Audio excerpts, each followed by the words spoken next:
Bienvenue dans notre vidéo où nous allons découvrir le système d'exploitation embarqué gratuit Artless. Dans l'épisode précédent, nous avons parlé de l'utilisation des mutex pour protéger les ressources partagées qui sont protégées contre l'inversion de priorité. Voyons maintenant ce que cela signifie exactement. L'inversion de priorité se produit lorsqu'une tâche de priorité inférieure bloque une tâche de priorité supérieure à cause d'une ressource verrouillée. Supposons que deux threads, la tâche A et la tâche C, partagent un même périphérique de communication série. La tâche C contrôle la température d'un four sur la chaîne de production à l'aide d'un régulateur PID.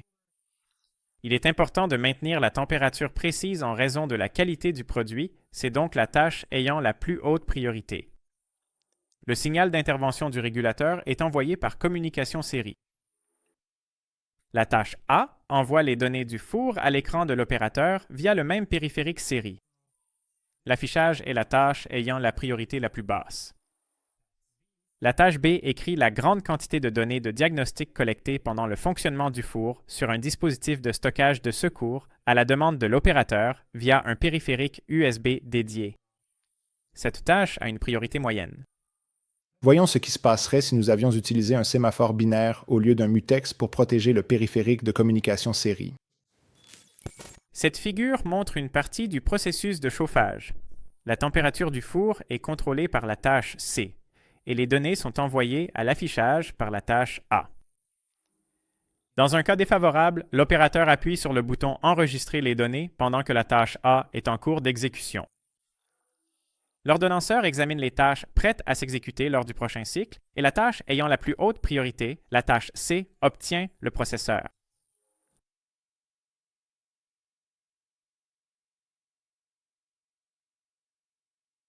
Cependant, puisque la tâche C doit attendre que le périphérique occupé par la tâche A soit libéré, la tâche C est placée dans un état bloqué.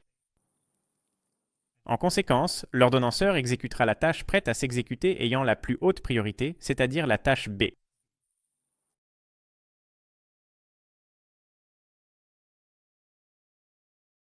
Jusqu'à ce que la tâche B soit terminée, ni la tâche A, responsable de l'affichage de priorité inférieure, ni la tâche C, responsable du contrôle de la température, en attente de la ressource verrouillée, ne peuvent s'exécuter.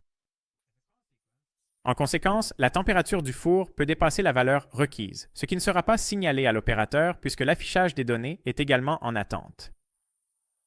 Ainsi, des produits endommagés et des pertes financières considérables sont inévitables.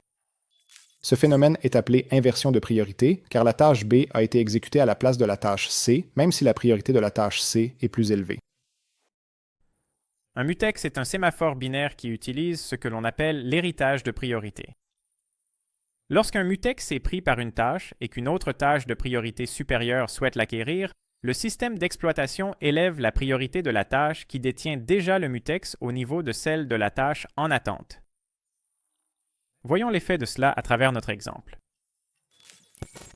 Sur cette figure, vous pouvez voir que dans la deuxième phase, la tâche C passe à l'état prêt, et comme la ressource est bloquée à cause de la tâche A hérite de la priorité de la tâche C. Ainsi, l'ordonnanceur ne lance pas l'exécution de la tâche B, mais celle de la tâche A dont la priorité a été augmentée. La sauvegarde des données ne sera exécutée que lorsque la tâche A sera terminée, puis la tâche C prendra le contrôle de la périphérie, recalculera le signal d'intervention et l'appliquera. Dans un système idéal, un transfert de données plus long déclenché par un événement externe ne devrait jamais bloquer une boucle de contrôle critique. Tous les systèmes parallélisés reposent sur une planification adéquate, mais dans les systèmes complexes, de nombreux critères doivent être respectés. Il n'est pas toujours possible d'assurer un fonctionnement satisfaisant uniquement en choisissant les bonnes priorités.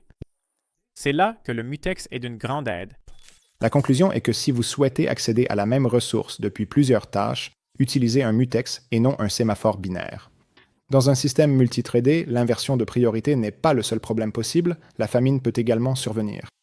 La famine se produit lorsque les tâches de priorité supérieure n'autorisent pas les tâches de priorité inférieure à accéder aux ressources. En général, cela se produit dans les systèmes où il y a de nombreuses tâches à priorité élevée ou lorsque ces tâches utilisent la plupart du temps le processeur. Supposons que nous ayons une carte de développement avec des boutons poussoirs qui sont anti-rebond matériellement. Imaginons deux tâches. L'une sert de battement de cœur pour indiquer que notre programme fonctionne et que l'OS est opérationnel. Sa priorité devrait être basse. L'autre tâche est un logiciel de surveillance des boutons poussoirs qui interroge en continu l'état des boutons. Sa priorité devrait être élevée.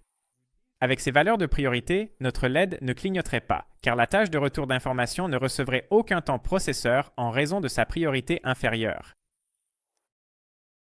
En pratique, ce problème peut être résolu en divisant une unité de temps, disons 1 seconde, en tranches, et en concevant le système de façon à ce que les tâches de faible priorité s'exécutent 20% du temps et les tâches de priorité plus élevée 80% du temps. Cela peut être réalisé, par exemple, en suspendant l'exécution de toutes les tâches à la fin de chaque boucle infinie à l'aide de vTaskDelay, afin de garantir que du temps soit bien disponible pour les tâches de plus faible priorité.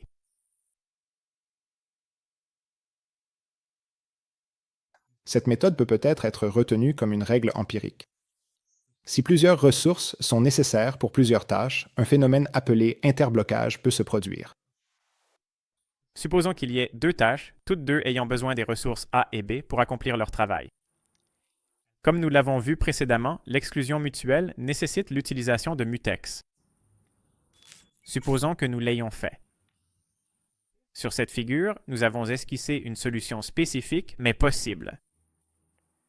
La tâche 1 utilise la ressource A et la tâche 2 a réservé la ressource B.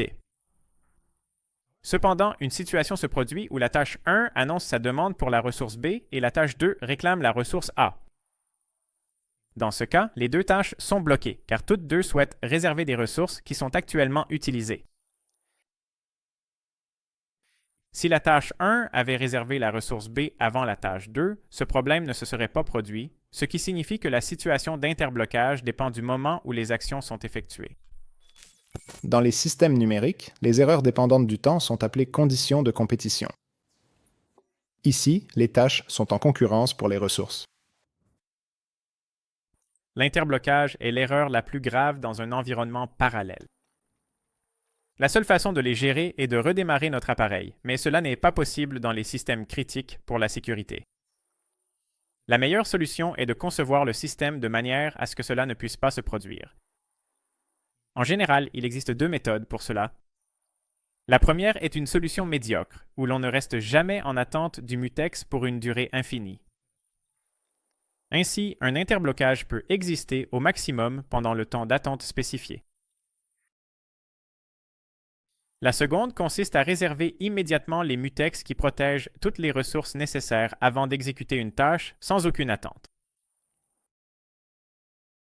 Si l'un d'eux ne peut pas être réservé, ceux déjà réservés seront libérés dans l'ordre inverse de la réservation.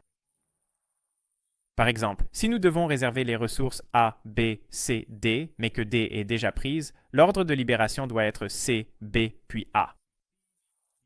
Cette méthode garantit un fonctionnement sans interblocage. Des méthodes mathématiques peuvent être utilisées pour prouver cette affirmation, mais de manière assez abstraite et compliquée, donc nous n'entrerons pas dans les détails ici. Cependant, cela nous amène à la fin de cette vidéo. Il y a encore quelques sujets à aborder, comme le service de notification et de file d'attente de FreeRTOS, donc nous en discuterons dans la prochaine vidéo. À bientôt. Au revoir.